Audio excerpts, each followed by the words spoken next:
Parents are told to monitor their children for any sign of extremist influence, but the Home Secretary's appeal proves controversial. There are fanatics who are looking to groom and brainwash children in these communities, including your children. How did you come to a Muslim area? How can we be silent like this? You know how many Muslim has been raided by him and his enemy and his... No, I'm not going to tyrant. Can I just tell you? We'll be assessing John Reid's strategy and the wider response. Also tonight, Richard Hammond of the BBC's Top Gear is critically ill after a crash during filming. Sam Allardyce, the Bolton manager, says he'll defend himself against allegations of corruption. And the state of California sues the big car makers in the fight against global warming. In the South, jailed for animal rights attacks, how a brilliant young scientist threw his career away, and an intrepid pair of adventurers in training for another grueling record attempt.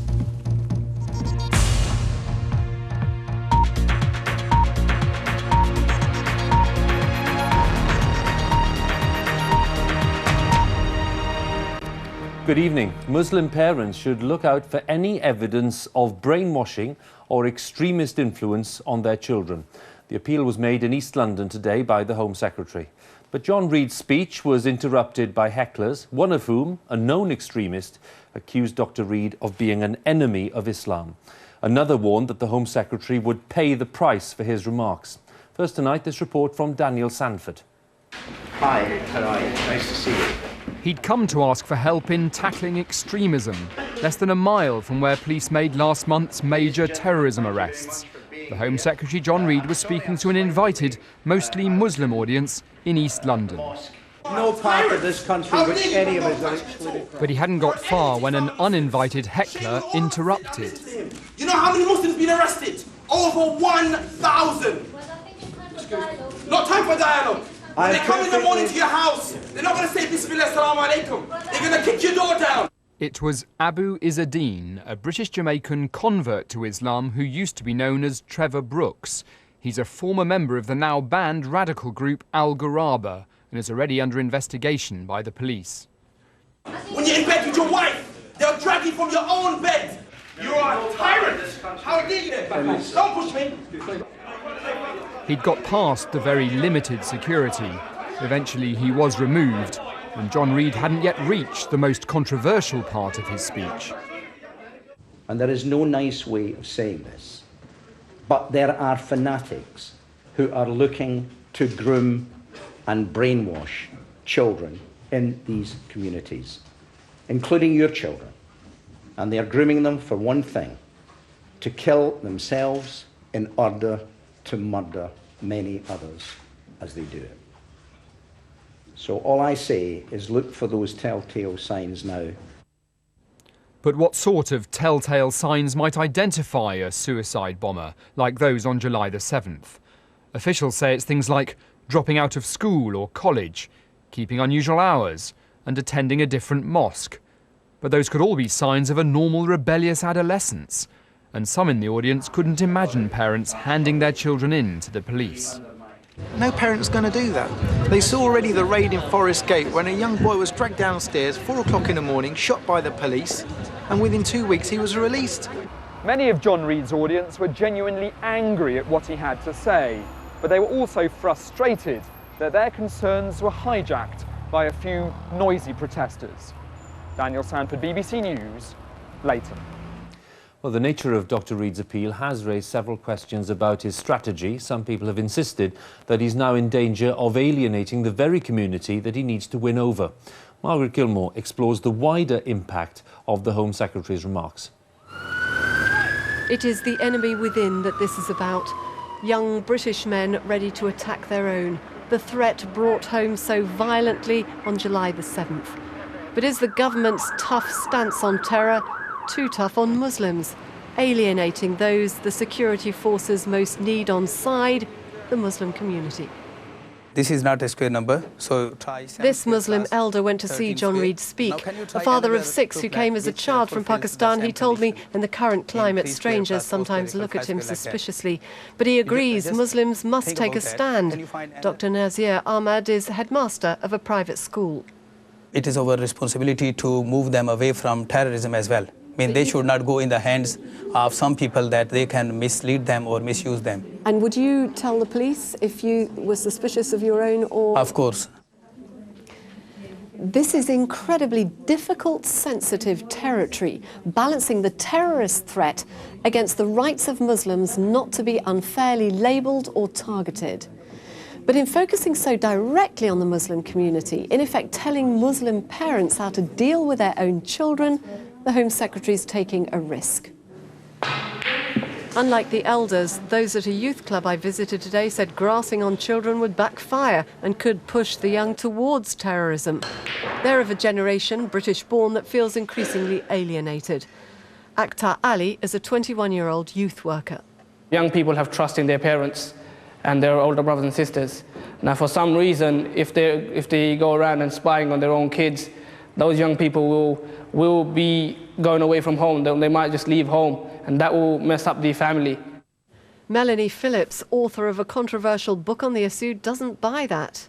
For heaven's sake, what are we talking about here? We're talking about the very active possibility, probability even, that a significant number of young men in this Muslim community might turn themselves into mass murderers.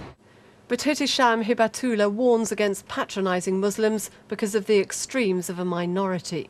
Parents are responsible for the upbringing of their children, but singling out the Muslim parents in this country as if this has reached an epidemic level, but the whole of the Muslim community youth are turning into extremism and terrorism, that is absolutely wrong. John Reid pulled no punches. He touched a raw nerve, but he has a tough challenge to rout the terrorists and keep Muslims on board. Margaret Gilmore, BBC News, East London. And to discuss some of these points, we have our Home Editor, Mark Easton, with us. Mark, when you look at the decision to make the speech in the first place and to deliver this appeal, then the response to it, what for you are the direct issues that come up? Do you know, I thought there was one remark today that really hit a nerve, and that was from Abu Izzadan when he said to the Home Secretary, "How dare you come to a Muslim area?" There is a sense for a small but significant minority of Muslims, we heard some of the voices just now, that it is a case of us and them, that they're at odds with the police and the political process, that they are outsiders. There was some poll evidence from this summer which backs this up, that shows that something like a quarter of all British Muslims see the Union flag as somebody else's flag, not theirs. And some very interesting international research from an institute in Washington, which shows that British Muslims are among the most embittered in the Western world. Now, people will find that extraordinary in a country that prides itself on its tolerance. I think there will be a focus on our multiculturalist policy, of the way in which we support and encourage and celebrate cultural difference. Dr. Reid's message today was about shared values, but I think actually he's going to have a hard job being heard, given the sense of alienation there is. Mark, thank you very much. Richard Hammond, who presents the BBC's popular Top Gear programme, is in a critical condition tonight at Leeds Royal Infirmary. He was seriously injured in a crash while filming a new edition of Top Gear. The accident happened at an airfield near York, as Louisa Baldini reports. Another Richard Hammond real-world test. For the last 4 years, Richard Hammond has been as synonymous with Top Gear as its main presenter, Jeremy Clarkson. In that time, the programme has progressed from being a showcase for new cars to staging increasingly ambitious test drives. Tonight, the 36-year-old is in hospital in Leeds after crashing in a jet-powered car at Elvington Airstrip in Yorkshire. Police received reports that he was trapped in the car. He was then taken unconscious by air ambulance to hospital. His indefatigable energy, the fact that he'd try absolutely anything once, may have been the reason that he's overstepped the mark a bit. Richard Hammond's wife is on her way to Leeds Infirmary tonight. The couple, who live in Cheltenham, have 2 children. The BBC hasn't released any more details about the circumstances of the accident, but in a statement they say the focus of our attention is on Richard at this stage. Louisa Baldini, BBC News. Let's join Danny Savage, our correspondent at Leeds Royal Infirmary. What are they saying, Danny? Well, here we know that he was unconscious when he was, first of all, met by paramedics at the Elvington airfield, the other side of York. He was then airlifted here to the Leeds General Infirmary. We know that he's on one of the neuro wards here at the LGI tonight, which would indicate that he has some fairly serious head injuries.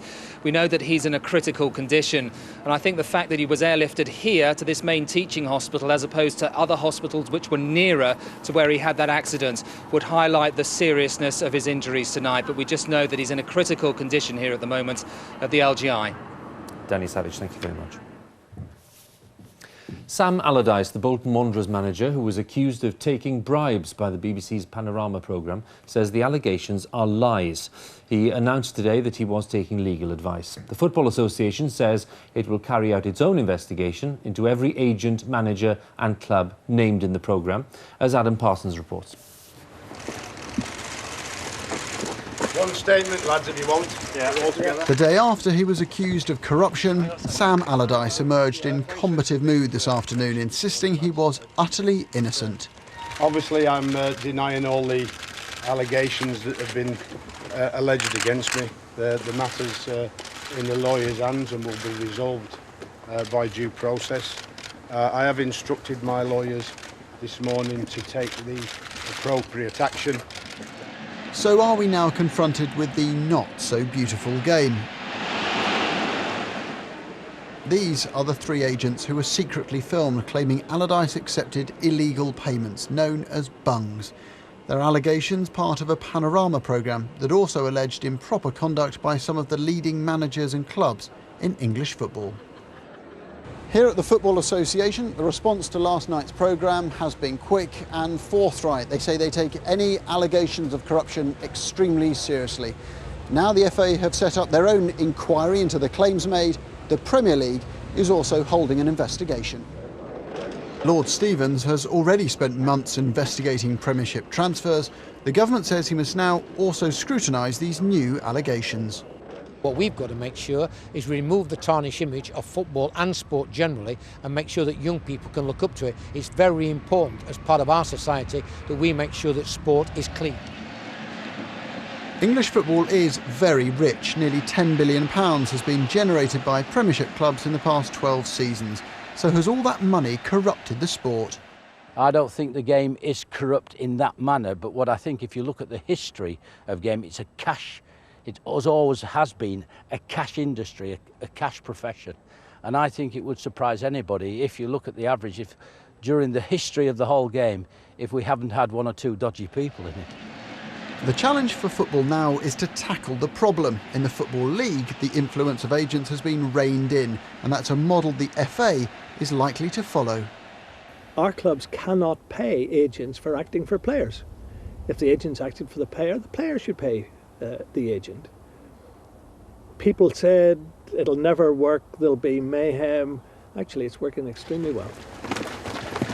Allardyce maintains he's the innocent victim of other people's greed and lies. He and his sport remain in the spotlight.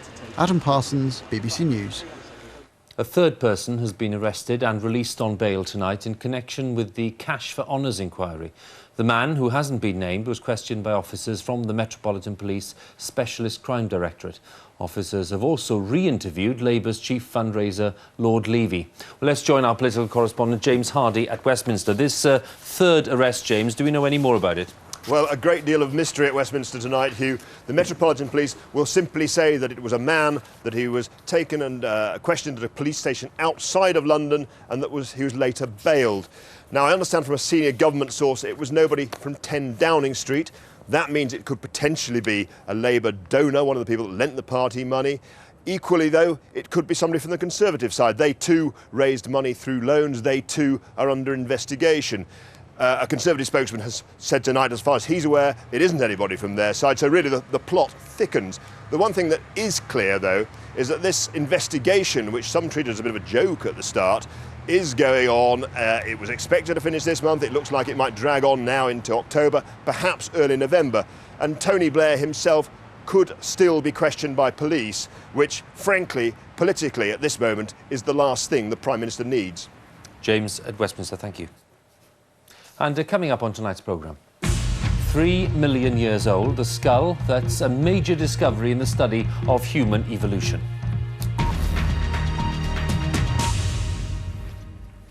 The deposed Prime Minister of Thailand, Thaksin Shinawatra, has arrived in Britain, where he's expected to spend some time at his home in London. He arrived from New York, where he'd been attending a UN meeting when the military coup happened in Bangkok yesterday. He's expected to be reunited with members of his family in London. And in Thailand, the army leader whose troops seized power says a new Prime Minister will be appointed within a fortnight. Tonight, there are still tanks in the capital, and banks, government offices and schools and businesses have been closed today. Our special correspondent, Gavin Hewitt, reports now from the streets of Bangkok. For many in Bangkok tonight, the coup had become a photo opportunity. The military had even put up safety barriers around its tanks to help the crowds. The takeover has not just been peaceful, but many in the capital seem to welcome the soldiers. A few did voice their opposition, even though they had wanted the Prime Minister, Mr. Thaksin, to go. So you oppose this coup? Yeah. But I'm not opposed. I think Mr. Thaksin should step down. But I don't think it's the right way to do it. There is something of a strategy here. Yes, the soldiers are on the streets, but they're under orders to smile, to seem relaxed, to give the impression that this is a people-friendly coup. The day had begun with the military outside all key buildings and intersections. There are strict new controls on the media and public gatherings, yet the majority here seem to support the soldiers. I just need to give them some support, because it has been hot today and they've been out all day, and I think they're doing a great job. Time and again, people told us they were tired of months of political turmoil. The coup leaders appeared on television. They pledged to hand over power to a civilian within 2 weeks and to restore democracy within a year. But governments around the world have been critical, a point I tried to make to some of the soldiers. Hello, we're from BBC. Isn't a coup bad for Thailand's image? The soldiers said it wasn't negative for the country, they were only trying to restore order. Thailand is hugely popular with British tourists. Most hardly knew there had been a coup. You see sort of military around, but there's nothing sort of really threatening about it, really. They smile at you, you smile back, sort of thing. Everything seems quite safe, and everyone just seems to be carrying on as normal. So yeah, I mean, we didn't really realise anything was happening, like we say, and everything seems quite safe, really. Yeah. So far, the absence of any resistance to the coup may be due to this man, the King. In this country, the monarchy is revered, and the King seems to have given his backing to the military takeover. Gavin Hewitt, BBC News, Bangkok. The state of California is taking legal action against some of the world's biggest motor manufacturers for polluting the environment. It's the first lawsuit of its kind, and the state alleges that greenhouse gases from vehicle emissions are causing global warming. Recently, California passed a law demanding a cut in those greenhouse gases. Let's talk to our correspondent John Kay, who's in Los Angeles. John, how serious is this as a legal process? Well, the Attorney General here says he is deadly serious about this. He says California is suffering because of global warming, not just the environment, but also its economy, farming, public health. And he says it's time the people who are responsible should pay up to pay for the damage. He points the finger at the car makers. So today we have this lawsuit filed in Northern California, the people of this state versus General Motors, Ford, Chrysler, Toyota, Honda and Nissan. And what are those car makers saying? They don't make much of it, frankly. They say this is blatant politicking ahead of big elections here. This is the kind of thing that would appeal to green-minded Californians. There may well be some truth to this. It is good PR for the state, but frankly, don't count this off completely in isolation. This state has passed several controversial measures in the last few months to tackle global warming. Governor Schwarzenegger says he wants to take a lead. It will be interesting to see if other states here are prepared to follow his lead on this one. John Kay in Los Angeles, thank you very much. Sir Mingus Campbell will make his first leader speech to the Lib Dem conference in Brighton tomorrow. After the party's troubles earlier this year, he's expected to say that they're back in business and ready to attack Labour's record on tackling poverty. Our political editor Nick Robinson has taken the leader to meet some voters. Sir Min Campbell took a walk out of his party conference today, as I took him to meet the voters to hear what they thought about him and his policies. You no idea who it is? Have a good look. Someone said, I know who it is. Who is it? Help me out. Oh, it's the Liberal Democrat leader. There we go. Whose name is? His name is... Anybody? What's his name? It's the leader of the Liberal Party. What's his name? Oh, I feel very stupid. I can't recall. Know anything about him? He's too old for the job. Is he, how can you politely put it, is he just a bit old? Many good tune played on old fiddle, I say. No, I don't like any of their policies. I disagree with high taxation. I disagree with some of the green policies. In fact, I disagree with most things they stand for. I asked the Lib Dem leader today how he reacted to the reactions to him. Some people seem fixated by your age. Cartoonists showing you with a Zimmer frame or in a wheelchair and such thing. That must hurt. Does it anger you as well? No, it doesn't hurt. Look, there are three things I think that any party political leader needs in this country. First is energy. And anyone who's seen me around this week will know I've got tons of energy. We've been doing 18-hour days sometimes. Second thing is values. I think the values of the Liberal Democrats and the values I have are closest of all to the values of the British people. And the third is judgment. The big debate at this conference has been about tax. Are you frightened of appearing a high-tax party? We shouldn't appear to be a party that's opposed to ambition and aspiration. We shouldn't appear to be a party that's opposed to earnings. I think it's quite legitimate to tax wealth, but I think taxing earnings can operate as a disincentive. You want to make tax cuts for the poor, and the rich have to pay for it. So who's rich? 10% of the population, 90% of the population. 30,000 a year, 40,000, 50,000? 90% of the people of the United Kingdom who pay tax will be the beneficiaries of what we are proposing. Now, it's quite hard to define precisely what the top 10% are, but they're certainly people that you would recognise. Head teachers or chief superintendents or people who run hospitals. They will be better off under this package. Now, your party shares power in Scotland and in Wales. Would it be a good thing for Britain as a whole if that was repeated? It is better for politics when there are liberal Democrat values in politics. Why is it so awkward to say what many in your party think? Because the way it works in Europe, shared government, parties together, is just a better thing in Europe. Yes, of course, but it's based on a system of proportional representation. We don't have a proportional system in this country for Westminster. I wish we had. If we did, then perhaps the kind of political outcomes you're discussing would be more likely, indeed would be inevitable, but that's not the case. Maybe, but Min Campbell is promising to take his party towards power. Nick Robinson, BBC News, Brighton. In Ethiopia, scientists claim that they've made one of the most important discoveries in the field of human evolution. They found a complete skeleton of a little girl thought to be part ape, part human, which has been buried for 3 million years. Our science correspondent, Palab Ghosh, has been to see it. This is what you've come to see. Amazing. It's 3.3 million years old, and it's one of the most important finds in the field of human evolution. It's a real-life Indiana Jones story. 6 years ago, Zere Al-Masked set off to the desert of northeast Ethiopia. What he found was extraordinary. It was the most complete skeleton to date of a 3-year-old ape-like child. He spent the past 6 years unearthing its features. It's a delicate job. The sandstone has to be removed grain by grain. And the result, set to be revealed in the science journal Nature, will change our ideas of human evolution forever. When I realized what it represented, it was a huge joy and excitement, which was followed by a big sense of responsibility. The story of the dawn of humanity began here on the plains of Africa. This used to be a dense forest, but millions of years ago the climate changed and the trees were gone. That meant that apes had to spend more time on the ground. Some learned to stand upright and walk on 2 feet. So what was life like back then?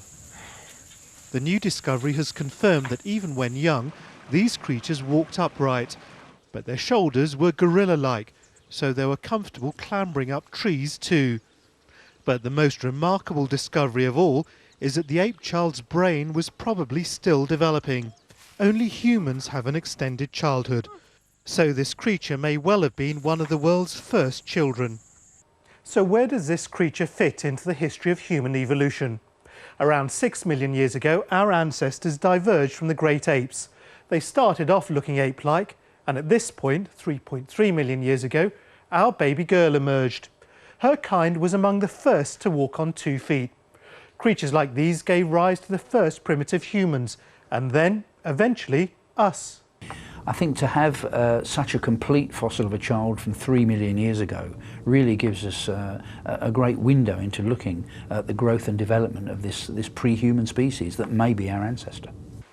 The search is now on for more fossil remains of a creature that quite possibly showed the very first sparks of humanity. Palab Ghosh, BBC News, Addis Ababa. Prince William spent this afternoon visiting the hospital in which he was born 24 years ago. He met staff and patients at St Mary's Hospital in London, and he opened a newly refurbished special care unit for some of the hospital's premature babies. Now the 10 o'clock news hour continues on BBC News 24 with the latest on Top Gear's Richard Hammond, who's been badly injured in a crash during filming. On BBC One, I'll be back with the headlines after we've joined our news teams where you are. Bye for now.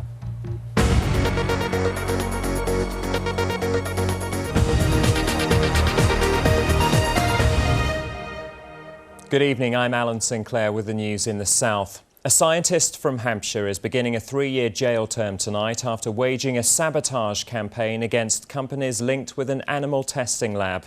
As Nikki Jennings reports, Joseph Harris from Bursledon is the first person to be sentenced under new laws. The scientist turned saboteur. Joseph Harris has a PhD in molecular biology. He's published work on stomach cancer and was until recently based here, the prestigious Queen's Medical Centre in Nottingham, working on a new treatment for pancreatic cancer. But even on the night he was awarded his doctorate, he was planning acts of violence and intimidation. Don't be fooled by the sign. Bullymoors in Northampton was exactly the type of beast he was trying to bring down. A company which supplied Huntington Life Sciences. Caught red-handed by police here after a short chase and struggle, he was found to have a rucksack. Inside it, spray paint, wire cutters, bolt cutters, super glue, items that were eventually to link him to 2 other crimes as well. It was when our colleagues in the Crown Prosecution Service were advised of the full extent of his criminality in committing offences throughout the Midlands and being armed in effect with a criminal damage kit, that they brought together the new legislation under the Serious and Organised Crime and Police Act, and that's what he was charged with and dealt with for today. 4 weeks earlier, he'd been in Nottingham, tyres slashed, buildings flooded, and menacing calling cards sprayed onto walls. All the companies targeted had appeared on this website as contractors of HLS, and it's this type of targeting the new law is designed to stop. Harris denied being part of an animal activist group. His defence said he'd reached a moral dilemma in his work and acted under pressure from his girlfriend. In this landmark ruling, the judge too was keen to push his point home. He told Harris that he had developed a warped moral justification for his criminal actions. Nikki Jenkins, BBC South Today, Northampton Crown Court. An inquest has concluded that a 31-year-old father who died following a routine operation at Southampton General Hospital was unlawfully killed. The jury at the inquest of Sean Phillips was instructed to return the verdict by the coroner, who said it was the only appropriate outcome because 2 doctors from Southampton General had already been found guilty of manslaughter. Sean Phillips' partner, Annabelle Grant, spoke after the verdict was announced. It feels like closure now for myself and hopefully for the other members of the family. I feel it's time to lay Sean to rest, move on with my life with myself and Mitchell, try and find some happiness, but never ever forget him. Never. A patient at a private hospital in Hampshire has been told that a bone graft operation may have involved human tissue stolen in the United States. The Wessex Nuffield at Eastleigh is one of a number of hospitals which bought potentially contaminated bones from American company Biomedical Tissue Services. That firm's now being investigated by New York police. It's claimed the bones from patients who died were taken without the consent of their relatives. Members of the armed forces are to get government help to buy their own homes. Around 10,000 military personnel in the southeast will qualify for the new scheme, and it's hoped the decision will boost recruitment. It's similar to arrangements already in place to assist so-called key workers like NHS staff, teachers and police officers. Local Government Minister Ruth Kelly outlined the scheme earlier, and it's already received a broad welcome from naval personnel in Portsmouth. Well, that's the main thing, is getting on the property ladder these days, because it's just rising so quickly, so fast, and I'm still young enough at the moment to do it. I don't want to get any older and pay someone else's mortgage for them by renting when I could be paying for my own. They've already scaled Everest. Now 2 young adventurers have set themselves a tough new goal. Rob Gauntlet and James Hooper aim to be the first people to travel from the North to the South Pole by sailing, cycling and skiing over 17,000 miles. Daniel Glavin met them. It's not your usual workout routine, but Rob Gauntlet and James Hooper are not your usual athletes. You are on the top of Everest? Yes. Yeah. In May, they became the youngest British pair to summit Everest. Now they have a new, and believe it or not, tougher challenge ahead. We're going to land at the North Pole, pull sleds, which this is imitating, all the way across the Arctic ice cap, pick up a yacht into New York, and then cycle the whole length of North and South America, sail the Southern Ocean, and then walk to the South Pole, pulling again sleds all the way there. The trip will start in March and it will cover 17,000 miles. They think they'll lose about 2 stone, so endurance training starts now. But I think with the right planning, the right logistics, it is definitely possible, and we're training very hard to make it happen. The Everest expedition was organised in their bedrooms. This time they have their own office and a professional publicity campaign. But they need it. If they can't raise £1.2 million, the trip won't happen. The expedition will last 10 months, and for 2 of these they'll be pulling a sledge. Sadly, it won't be this easy to manoeuvre. Danielle Glavin, BBC South Today, in Horsham. On to the weather now, and with tonight's regional forecast, here's Mike Powell. Hello, summer's giving us one last swan song here in the south with some hot temperatures tomorrow. A mild night tonight as well, 14 or 15 in the countryside, even warmer in the towns with a fresh southerly breeze. As for tomorrow morning, good spells of sunshine, in fact hardly a cloud in the sky, those blue skies, and again a keen southerly breeze bringing us temperatures of 25 or 26 Celsius, that's almost 80 degrees Fahrenheit. We'll have some rain overnight into Friday, and then the weekend is a combination of sunshine and showers, the wind starting to die down. Enjoy tomorrow. Good night. That's it. Stuart Norville is here tomorrow from 6:30 with bulletins every half hour. Join us then. Now, though, it's back to Hugh Edwards in London. Bye-bye.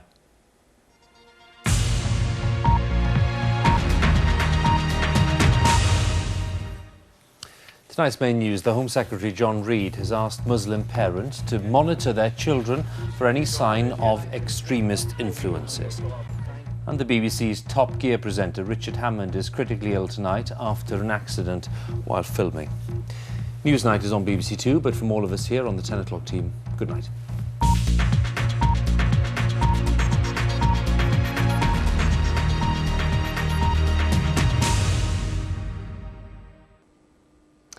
Hello there. You know, for such a small kingdom, we've got some remarkable contrast in our weather at the moment. Tomorrow for some will be sunny, for others wet, but fairly universally it will be warm. The wind's coming up from a warm southerly direction, quite a strong wind too.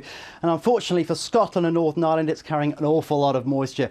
As you know only too well, it's been raining all day and it continues to rain overnight for Northern Ireland and Scotland. Hopefully for at least a time, the heaviest of the bursts will die down, but a soggy affair here. Whereas for England and Wales, it remains dry, a lot of clear sky across eastern England, and temperatures will be mild wherever you are, around about 14 to 16 degrees.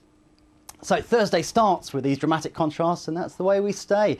For Scotland and Northern Ireland, further rain to come. For England and Wales, bright September sunshine.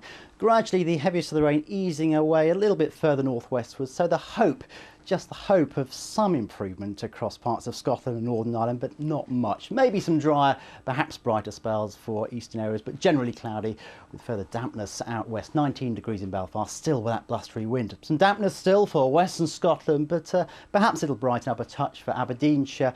More likely, I think, down towards the borders of Scotland. We'll see some improvement here, and you'll see some sunshine, hopefully, towards the end of the day. The best of the sunshine will be across England and Wales. Hardly a cloud in the sky and really very warm indeed. 27 degrees in London. Yes, that's into the 80s in the middle of September. Quite a blustery wind though. You'll notice that really will be a feature across western parts of England and Wales, carrying some cloud, but out of the breeze and the sunshine, still feeling very pleasant. 26 degrees, for example, in Cardiff. So a day of contrasts for sure. As we go into tomorrow night, that rain finally easing off from Scotland and Northern Ireland. We'll see some rain actually pushing eastwards across England and Wales, and then a sting in the tail of this dramatic weather, because we are still set to see some very strong winds indeed later on. First thing on Friday morning, because we'll see some gusts of 60, 70 miles an hour, parts of Cornwall, West Wales, up through the Irish Sea. Still something to keep an eye on. That'll push rain eastwards, and it will introduce somewhat less warm air. Still up into the low 20s, mind you. Some brightness feeding into many western areas. Into the weekend, it looks as though we're going to see something of a switch around. By then, yes, there'll be some showers, but most of those will be across England and Wales, whereas Scotland and Northern Ireland, at long last, will see some improvements. So lots of weather ahead. More information, of course, on our website. Giving troubled young offenders a slice of family life.